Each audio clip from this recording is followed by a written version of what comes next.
I'm very excited to be part of a generation of female and non-binary writers in the Caribbean or from the Caribbean or thinking with and through the Caribbean at this moment in the extremely peculiar 21st century. And I would like to name just a few at random whose paths have intersected with mine. This is not a definitive index, it's an invitation to explore also who these writers reference, who they line with, and who we leave out. Always read for the silences, read for the gaps. The gaps in the silences are where we have usually existed. You can take that we as widely as you want. So first I'll name Sonia Farmer from the Bahamas. I find it interesting. She does book art. She can teach you how to bookbind, and she can teach you how to publish. She runs Ponciana Paper Press. And I was fascinated to read her story of the pirate Anne Bonny. Now, the Jamaican poet Kai Miller and I have had informal conversations, which he has not permitted me to quote, but Kai and I have a history of quoting each other without permission. We've talked about the problematic fetishization of the pirate in First World Global North, generally privileged fantasies, because people tend to forget that pirates were benefiting from the countries that were suffering under colonial oppression. But Sonia takes an interesting way in. She looks at Anne Bonny as a sexual outlaw, as having a possible transgender identity. She links with other ways that women have been heard or unheard, thinks of this as a woman asserting herself in a male world on the high seas, and published her own incredibly beautiful book. So this is also about seizing the means of production and dissemination, as well as rethinking histories. But one of the reasons that poets in the Caribbean overvalue global North metropolitan publishing isn't just to do with not having inwardly decolonized our psychology.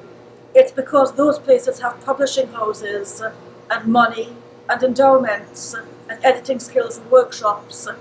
Now, the Commonwealth Foundation has been trying to work on these areas across the Commonwealth. We locally have been working as well. Everyone needs to work together, both to start disbelieving in what prize culture or metropolitan endorsement might mean, but also to start creating and questioning, creating informal systems of exchange and production, but questioning why there aren't better transport links between the island, for example, what it would mean to have serious local publishing houses. This is part of being a writer of any gender stripe, and Sonia Farmer is at the forefront of addressing this.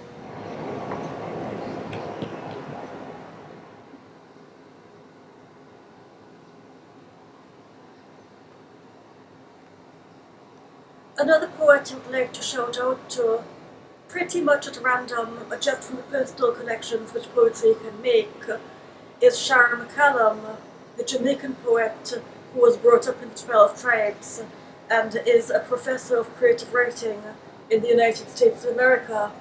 Shara is a wonderful dancer, and I will never forget seeing her at the Bocas Lit Fest after party, looking like a mermaid in silvery green, dancing on the land but with the grace of the sea.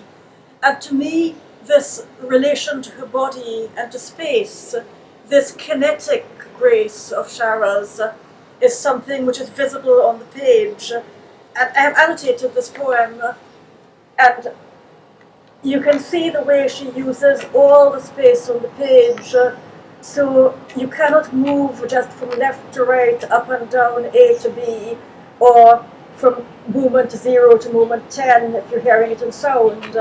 You have to move like the sea.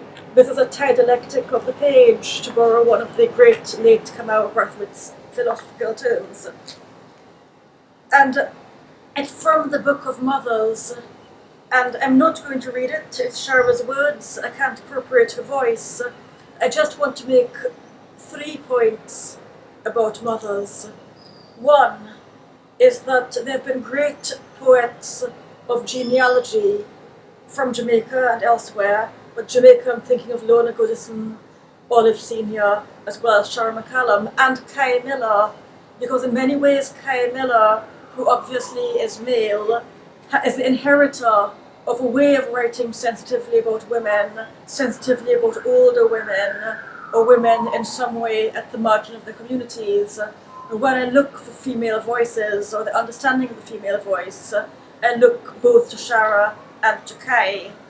The second thing I would like to say about mothers and genealogies is that mothers are not necessarily biological, and to never have had sex, or to have been raped, to have given birth biologically, to have sent your child away as a burial child, to have lost your child in war, to have aborted your child against the law because you were in some terrible economic or social circumstance, is not preventing you from being a mother.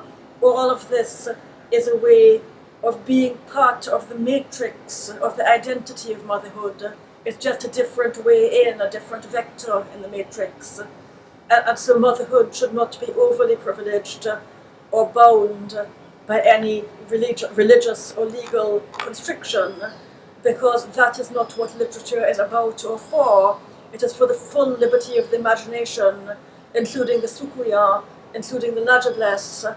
Now, not a poet, but Tracy Sankar, at the moment in the traditional carnival arts, is exploring the figure of the Lajables as the murderous, vengeful, disappointed and thwarted woman, and she has with her a Dwen child.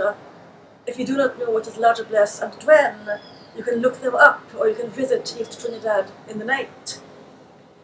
Now, the third point I was going to make about mothers and mothering is to do with the values, because one of my slogans is no aesthetics without ethics.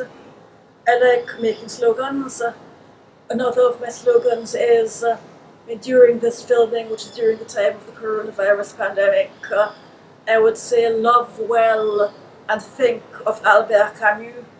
And another of my slogans is live as if today were eternity, which is not mine. Today is eternity. It's a steal from the Dominican mystic Meister Eckhart, because I'm really sick of hearing people saying how they go dead. It's not so interesting how you go dead, everybody deads. What is more interesting is how you live, including when you think you're dying, including when you forget you're dying. So this last point, which is really about slogans and mothering, is to think about the entire philosophical meaning of matrix and the sea as our great matrix, and to return to a dialectic, environmental, ecological and emplaced sense of identity. And emplaced for us in the Caribbean does not mean only uprooted from many lands. It also means divided and connected by the sea, which greater writers than I have explored as a theme. Thank you.